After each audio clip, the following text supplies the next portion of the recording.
The stage burned under white-hot spotlights, every polished surface of the set gleaming for the cameras. The audience was primed, laughter already spilling too easily, like steam rising from a pot. Steve Harvey was in his element, strutting between the cue marks, suit sharp, smile wide, voice rising and falling with practiced rhythm. He knew how to play a crowd.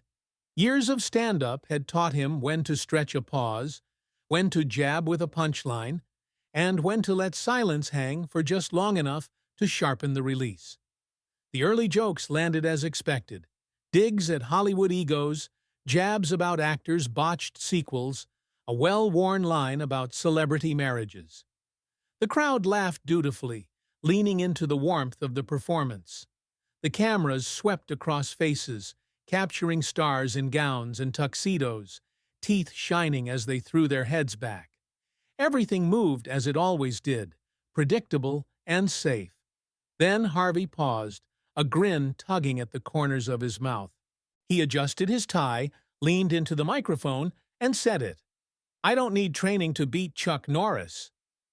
The man's been a punchline longer than he's been a fighter. It hit like a slap across the room. At first came the reflexive laughter, the crowd trained to respond. A pocket of people in the front row clapped hard, eager to signal they understood the joke. But the laughter wasn't unanimous. From the back of the theater came a murmur, low and uneasy. Somewhere in the dark, a man's voice rang out clear enough to cut through the noise. "Hey, that's too far." The cameras caught the shift instantly. Wide shots showed rows of faces caught mid-expression, some smiling too broadly, others frozen, unsure whether to laugh or grimace. A woman in a sequined dress covered her mouth, not in shock, but in discomfort. A producer, watching from the wings, felt the air change, like a room where the thermostat had suddenly been cut. The laughter that had begun so strongly now splintered. It was nervous, jagged, breaking into awkward patches instead of rolling like a wave. Harvey smirked, waiting for the crowd to reassemble under his control. For a moment he looked confident, but behind the grin was a flicker of something else. An awareness that he might have stepped somewhere he couldn't easily joke his way out of, because this wasn't just another name tossed into a punchline. This was Chuck Norris. Everyone in that hall knew the weight of those words. They knew they would echo outside the theater, into living rooms, into social feeds, into headlines. It wasn't a private joke told among friends. It was a broadcast challenge, an insult delivered under spotlights to millions. Some in the audience laughed louder, trying to drown out the unease. Others folded their arms, frowning. A man in the third row muttered to his wife, "Why go after him?" The cameras swept again, catching celebrities caught in the middle, half smiling, half grimacing, their eyes betraying the awkwardness they couldn't hide. Harvey leaned into the crowd, raising his eyebrows as if daring them to disagree. "Come on," he added, spreading his hands wide. "You know I'm right." The words didn't land like he expected. The silence between laughs stretched longer than usual. A cough echoed. The spotlight seemed harsher, brighter, exposing more than it illuminated. For the first time that night, Harvey wasn't steering the room. He was clinging to it. What no one could say out loud, at least not yet, was that the insult had crossed a line. It wasn't clever banter. It wasn't affectionate ribbing.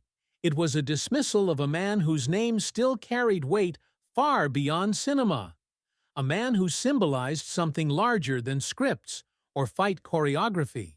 And somewhere deep in the hall, beneath the nervous laughter and half-hearted applause, people felt it. These words would not end here. They would reach Chuck Norris, and when they did, silence would no longer be an option. The show rolled on, but the fracture had already formed. "Just wondering, where are you watching from?" "Write it down, Bello." The insult hadn't finished echoing before it was clipped, subtitled, and fired into every corner of the internet. By morning, headlines framed it as if it were news, not comedy. Harvey mocks Norris on live TV. Comment sections swelled with strangers piling on, memes sprouting like weeds. Inside the studio, staff whispered that something unusual was planned for the next taping.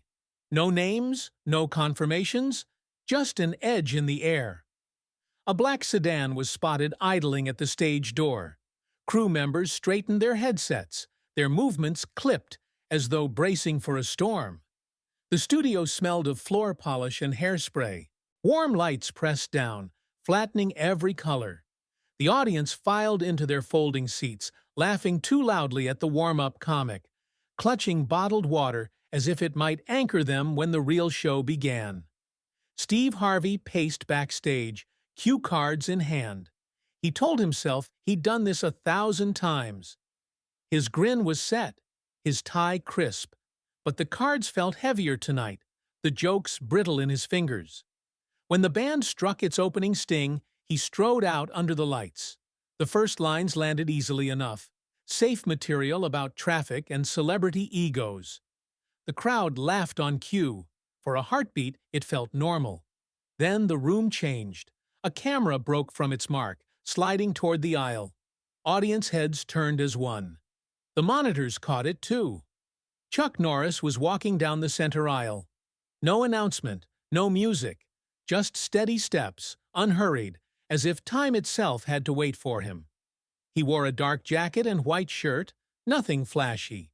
His pace was deliberate, every movement measured. He sat in the front row, the empty seat reserved as if everyone had feared and hoped he might fill it. The atmosphere collapsed into silence. Laughter died in mid-breath.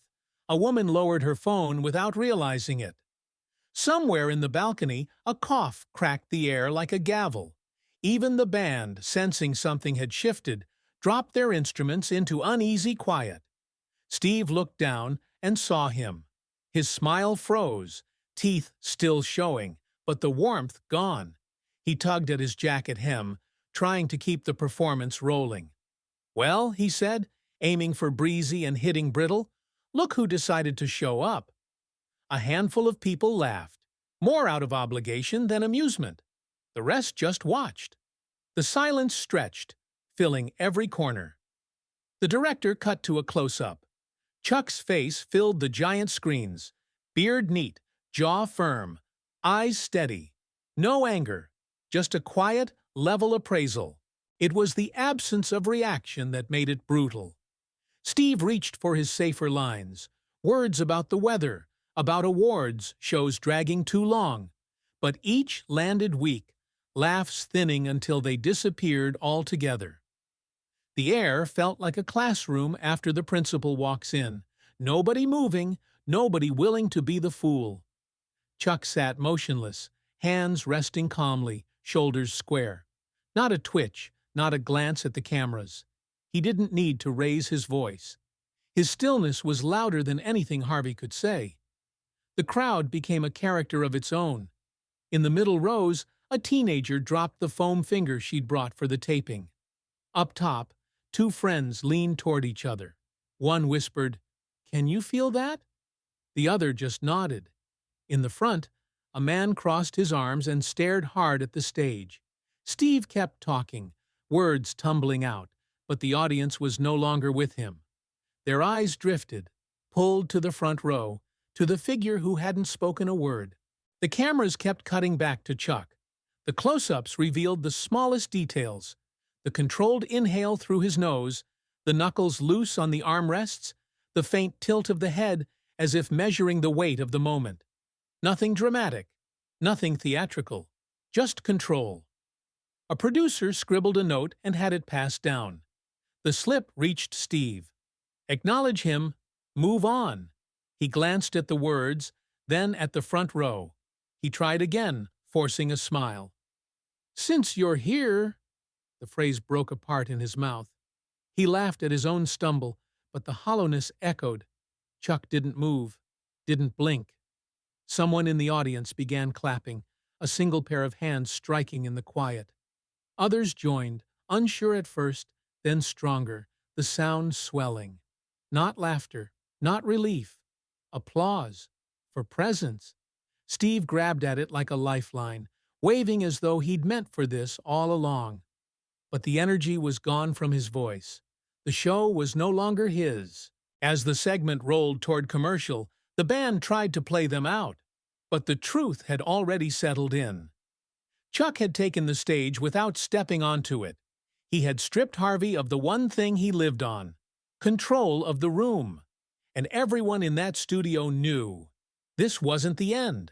This was the beginning of something they could no longer stage manage. During the break, producers moved fast. Headsets crackled, hands flew, cue cards reshuffled. What no one had dared suggest out loud now became a segment, a friendly demonstration.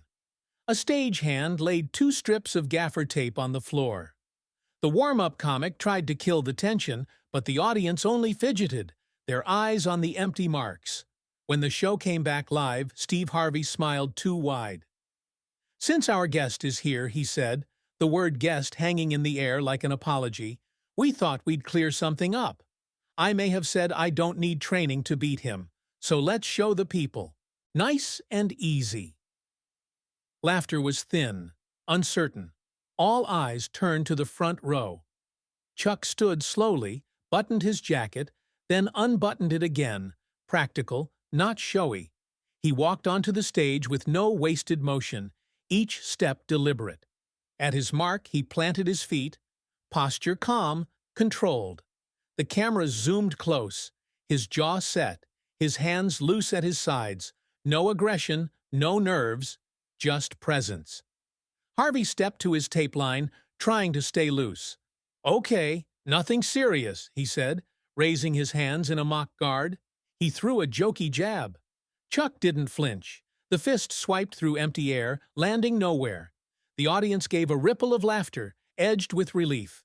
The host exaggerated his movements, chopping the air, kicking high, yelling, "Hi-ya!" like a cartoon. The band gave a rim shot, but it fell flat. Sweat gathered at his temple. He stepped in closer for effect, reaching for Chuck's shoulder. A flicker of motion, barely visible. Chuck's forearm brushed the inside of the wrist, turned it, and folded Harvey's elbow neatly back toward his chest. No pain, no violence, just geometry. The crowd gasped. Chuck released immediately. "Whoa!" Harvey forced a grin, circling. "Old dog's got a trick." He winked at the camera, but the joke slid past. He tried again, a playful shoulder bump. Chuck shifted his weight, rotated a few degrees, and the bump missed. An open hand guided Harvey's arm aside. He stumbled 3 steps backward to keep balance. This time the audience erupted, not with laughter, but applause. The energy shifted. People stood in pockets, shouting, clapping. Someone whistled sharply. On the big screens, the contrast was obvious. Harvey loud, clumsy, sweating. Chuck quiet, exact, untouched. Harvey tried to reclaim control. "All right, one more, just to prove I'm not scared." He reached for Chuck's collar, but before he touched, Chuck lifted one palm, inches from contact. The suggestion alone stopped him cold. For a moment, Harvey stood suspended, his own hand frozen in space, the room holding its breath. Chuck lowered his arm and stepped back, letting the silence speak. The crowd rose to its feet. Applause crashed down like a wave. It wasn't for comedy, it was for control. The cameras closed on Harvey, jaw tight, smile stiff. Then on Chuck, eyes steady, body relaxed, the faintest tilt of the head, like a teacher releasing a student back to class. The ovation didn't stop. A man near the stage shouted, "Respect!" The word caught, echoed in the upper rows. The band tried to play, but Chuck lifted his hand slightly, and the drummer froze, silenced by a gesture. The audience roared even louder, laughter this time directed at Harvey's loss of command. The host nodded, still smiling, but everyone could see the sweat shining now, the stiffness in his shoulders. He lowered his arms slowly, like someone setting down a burden. 2 strips of tape separated them under the lights, glowing like a boundary that no joke could cross. The audience quieted on its own, breath held. Harvey's throat worked. He wanted the next line to land like a joke, but it came out like a dare. "All right," he said, voice steady but thin. "What if we try it not so friendly?" The hush that followed was absolute. Cameras tightened on the two faces, one sweating, one unreadable. Chuck dropped his eyes for a second, as though measuring the floor itself, then looked back up. And in that look the crowd felt it. The real fight hadn't begun yet. They called it a sparring demonstration, but everyone in the building felt the quotation marks. No gloves, no headgear, no bell. Just two marks of tape in the center of the stage, and a room leaning forward hard enough to move the air. The floor manager made the safety speech into a microphone that wasn't quite loud enough. His words dissolved before they reached the upper rows. This wasn't about choreography, it was about character. Steve Harvey stepped onto his strip of tape with an extra bounce that didn't belong to his legs. He took the mic in one hand like a prop and let the other hand describe broad, confident circles. "I told y'all," he said, grinning too wide. "This man's just a myth." The grin wobbled. The vowels flattened. His voice reached for swagger and found tremor. On the other strip, Chuck Norris set his feet and let his hands hang, palms half open, as if ready to either catch a falling glass or refuse a handshake. He didn't speak. He didn't wink at the cameras. He settled into a posture older than the lights and let the room measure itself against his stillness. The crowd split down the middle, gasps and laughter, awe and skepticism, two weather systems colliding under the same roof. A woman in the third row clasped her hands, eyes bright. Two college kids up top elbowed each other and whispered bets. A veteran in dress blues near the aisle didn't move at all. The atmosphere felt less like a show, more like a hearing. "Friendly," Steve reminded everyone, though it sounded like a plea. He raised his hands in a loose parody of a guard, elbows flared. Television boxing, not fighting. Then, with a flourish meant to read as playful, he shot a looping cartoon punch, the kind of motion that belongs to a pratfall. Chuck's answer happened inside the space of a blink. His lead shoulder rolled a thumb's width. His forearm floated up and met Steve's wrist exactly where speed turned into slack. No smack, no slap, just a redirect that melted the line of force. Chuck's other hand landed soft on Steve's shoulder, a placement more than a push. Gravity did the rest. Steve's heels skidded. His balance went hunting for a floor that had moved. The room detonated. Not with laughter, the show had wrung that rag dry, but with a raw sound that lives between surprise and approval. Some people shouted. Others simply stood, palms meeting hard and fast, like they were applauding a truth that had finally made itself visible. It didn't look like a fight. It looked like a correction. Steve caught himself, spun it into a smile, and turned to the audience with hands high, the universal sign for, "I meant to do that." "That was nothing," he barked, crisp with embarrassment. "Anybody can trip?" The mic picked up the scrape of his shoe as if to argue. He tossed the mic aside to free both hands. "Let's go again." He rushed. He had to. Rushing is how you drown out doubt. Chuck didn't move much. That was the lesson. He slid half a foot, rotated a few degrees, and let Steve's momentum do the arithmetic. When Steve reached to collar tie for control, Chuck's palm guided the forearm down and across, turning the reaching arm into a lever against its owner's balance. Steve's knees found the stage sooner than his brain did. He wasn't down, just low enough to feel the air different. He jerked upright with a red flush climbing his neck, the kind of color that makes a crowd smell blood. Cameras found faces like birds find thermals, a kid with his mouth open, a woman laughing without sound, a man mouthing wow like a prayer. The veterans didn't cheer. They nodded, chin-length movements that said they recognized the economy of it. Steve's voice pitched up a half step. "This isn't fair," he snapped, sweeping an arm in a wide theatrical arc that looked brave and felt frantic. "Y'all worship him like a god." The sentence scattered against the noise. The crowd had stopped listening to what he said and started listening to how he sounded. Pride was talking, not skill. He lunged again. Harder, sloppier. The body betrays the mind when it thinks it's losing. Chuck's reply was almost nothing.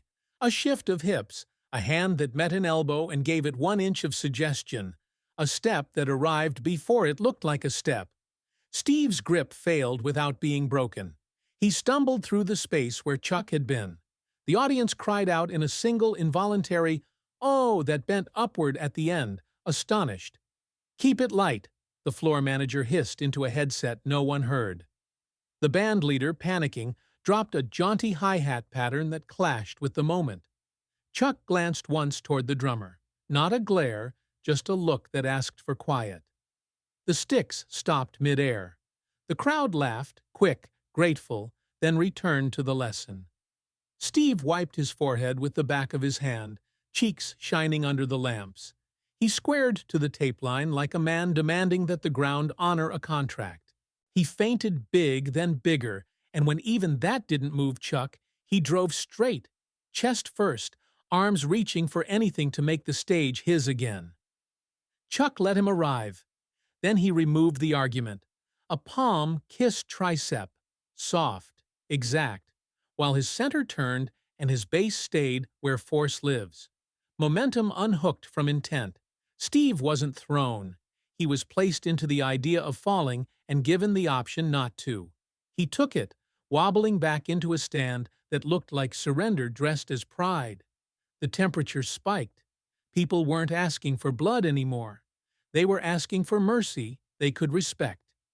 A chant started in the right balcony. Respect, respect. Awkward at first, then rhythmic enough to feel like a drum. Security looked at the aisle and stayed put. Steve's chest heaved. He rolled his shoulders to hide it and failed. "You done?" he panted at Chuck, trying to wrestle contempt back into his voice. It came out small. Chuck's expression didn't change. He angled his chin a degree, neither yes nor no, the kind of answer that returns the question to the one who asked it. He still hadn't said a word. The audience had, in their thousands, with the way they chose their breath and how they spent their hands. Steve planted his feet as if nails would help. One last try or he wouldn't sleep. He stepped in with a straight, earnest push. No comedy now, just the simple, human need to make contact that means control. Chuck listened with his hands. He received the push and gave it a place to go that wasn't Steve's. The motion collapsed in on itself like a wave meeting a breakwater. The noise that followed wasn't a roar. It was a verdict. Up in the booth, a producer counted down to commercial and forgot to say now. The red tally lights on 3 cameras held steady, as if the hardware understood better than the humans that you don't cut away from a moment becoming itself. Down on the tape, 2 men stood inside a boundary, drawn by gaffer and television, and found out what it didn't contain. Steve had the mic, the lights, the reflexes of a lifetime in rooms like this. Chuck had the discipline to put nothing extra on anything. The difference had just become visible to anyone with eyes. It still wasn't a fight. It was a lesson. And lessons, when they land, don't ask permission from the person being taught. Steve backed off half a step and looked to the audience for rescue. They didn't move. They were waiting to see whether he could find a way to step down without stepping off. He couldn't. Not yet. Pride never goes quietly. He jabbed a finger at the floor, trying to summon the show back. "One more!" he barked, a coach to a team already beaten. The room did not cheer. It inhaled. Across from him, Chuck shifted just enough to remind everyone he was still there. The space between them tightened, thin as wire. And for the first time all night, Steve seemed to hear the quiet. He blinked, swallowed, and found himself standing in front of a question bigger than the joke that brought him there. The crowd was no longer laughing. They were leaning. Every seat had tilted toward the stage, shoulders forward, necks extended, waiting to see whether pride would take Steve Harvey all the way into self-destruction. The cameras swept wide, and the monitors showed an ocean of faces, some grinning nervously, some stone-serious, all caught between spectacle and reckoning. Steve's chest heaved under his suit jacket. His bow tie looked tighter than it had 10 minutes ago. He jabbed a finger toward the floor, his voice breaking as it climbed. "That was nothing. Anybody can trip." His words came out sharp, brittle, and ricocheted off the walls like glass about to shatter. The audience didn't laugh. The sound they gave back was rougher, a mix of boos, applause, and a low murmur that belonged more to a courtroom than a theater. Chuck Norris hadn't moved. He stood inside his strip of tape, eyes calm, body rooted, every inch of him refusing the performance. The cameras zoomed in, catching the contrast. Steve red-faced, sweating, his gestures too wide, while Chuck's stillness seemed to press the air tighter around him.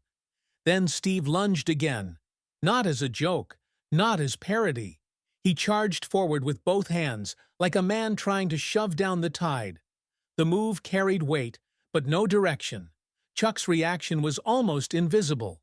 A sidestep, a turn of the hips, a hand rising just enough to meet the incoming force.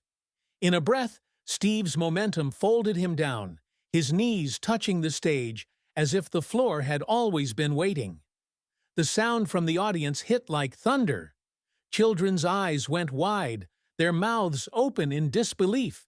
A woman clapped a hand to her lips, torn between shock and delight. Veterans in the crowd sat straighter, nodding slowly, the way men nod when they see discipline in action. The monitors caught everything: shock, awe, and the slow turning of loyalty. Steve scrambled back up, cheeks glowing crimson, his voice cracking high. "This isn't fair!" he shouted, his words laced with panic. "You all worship him like a god!" His protest hung in the air, brittle as paper, and was immediately drowned by the roar. The chant started small, 2 voices in the back, then 4, then a wave rolling across the balcony. "Norris! Norris! Exclamation mark. Hands slammed together, feet stamped, the name beat like a drum. It wasn't just applause now, it was judgment, delivered by thousands. Steve spun in place, eyes darting from section to section, searching for a lifeline in the crowd. He found none. Every corner of the theater had turned against him. What was supposed to be comedy, light entertainment, had become trial by fire, and the verdict was already forming. Desperation twisted his face. "You want a show?" he yelled, his voice cracking. "Fine, watch this." He rushed forward, swinging in a wide arc meant to look powerful, but landing slow, sloppy, reckless. Chuck didn't answer with force. He lifted one arm, placed a hand lightly against Steve's elbow, and turned. The redirection was so gentle it seemed impossible. Steve spun himself halfway around, stumbling forward a step before catching balance. The image was humiliating. One man sweating, straining, shouting, the other guiding with gestures barely bigger than a breath. Gasps, then cheers. The camera panned across the audience. A boy pumping his fists in the air, a woman with tears streaming down her cheeks, 2 Marines in uniform nodding in perfect unison. The energy surged into something beyond entertainment. This was not about one man's ego anymore. It was about who still carried the dignity of control. Steve froze, trembling hands clenching and unclenching. His suit clung with sweat. He opened his mouth to shout again, but the sound wouldn't come. He was choking on the moment, and the crowd knew it. They howled, some in pity, more in triumph, voices crashing together until the rafters shook. For the first time all night, the cameras caught Chuck moving with intent. He raised one hand, not in defense, not in attack, but in quiet command. The gesture alone was enough to hush the room by degrees, applause fading to murmurs, murmurs dropping into silence. Steve looked around at the sudden quiet, his chest heaving, his eyes wild. The silence cut sharper than any boo. It left him standing under the lights, exposed, a man out of breath against someone who hadn't broken a sweat. The question settled into the air. Would he break himself trying again, or would someone finally stop him? And as Steve's fists tightened, the audience leaned forward once more, waiting to see whether the next second would destroy him completely, or whether Chuck would show him mercy. The theater felt like it had stopped breathing. Steve's fists hovered, shoulders rigid, but his eyes betrayed him. He looked less like a fighter and more like a man cornered by his own words. The crowd leaned forward as one, waiting to see if pride would push him too far. Then Chuck raised his hand. It wasn't dramatic, just a calm palm placed between the room and its own chaos. The effect was instant. Applause stuttered, then fell silent. Within seconds, the theater sank into a stillness so deep the hum of the air conditioning and the faint creak of cameras were suddenly audible. Steve froze, caught in the gravity of that small gesture. His shoe slid half an inch, as if the floor had tilted. Chuck stepped slightly aside, clearing space rather than taking it. When he spoke, the words carried without strain. Strength isn't mocking, it's respect. Tonight, you mocked, and it broke you, not me. The line landed like stone in water. In the front rows, people blinked. Further back, heads nodded. 2 Marines didn't clap. They just sat straighter, holding the silence. Steve opened his mouth, but nothing came. The cameras caught the sweat glistening, the tremor in his jaw. His chest rose and fell fast, pride collapsing under its own weight. Chuck lowered his hand. He gave the crowd a small nod, almost imperceptible. That was enough. Applause erupted, first scattered, then a wave. People rose to their feet, shouting his name. The chant swelled. Norris! Norris! Exclamation mark. The band leader lifted his sticks, then stopped. The crowd didn't need music. The cameras swept the theater. A child clapping on her father's shoulders, a woman crying openly, a veteran pounding his palms in cadence. This wasn't entertainment anymore. It was a verdict. Steve stood in the middle, crushed by the spotlight that had once served him. The grin was gone. His shoulders slumped. He picked up the microphone but didn't raise it. The silence that greeted him wasn't hostile. It was worse. It was indifference. Chuck gave the audience one last gift, a faint smile. Then he turned and walked off stage. No bow, no wave, just a steady stride down the aisle. The crowd parted instinctively. A guard at the exit straightened as if saluting. Chuck passed without breaking pace. On stage, Steve remained. He tried to speak, but nothing came. He nodded once, small, broken, and lowered his eyes. The show stumbled forward because it had to. Music rose. Teleprompters scrolled. Steve read the next introduction with the voice of a man filling time, not leading it. The audience clapped politely, but the echo of the ovation still hung heavier than the script. Outside, people spilled into the Los Angeles night with the stunned energy of witnesses. Conversations sparked. It wasn't a fight, it was a lesson. He stopped the room with just his hand. A teenage girl texted her father, "You were right about him." Inside the control room, the director replayed the clip. Chuck's hand rising, the silence, the line about respect. By morning it would loop endlessly online. But no screen could capture the weight in the air, the way thousands felt corrected at once. The final shot stayed on Steve, alone. The circle of light narrowed, leaving him stranded with nothing but the echo. His show wasn't ruined. Something heavier had occurred. The room had decided who held the truth. And as the credits rolled, the question wasn't whether Chuck Norris could still fight. It was whether anyone else could stand under that light and choose silence as power when pride demanded noise.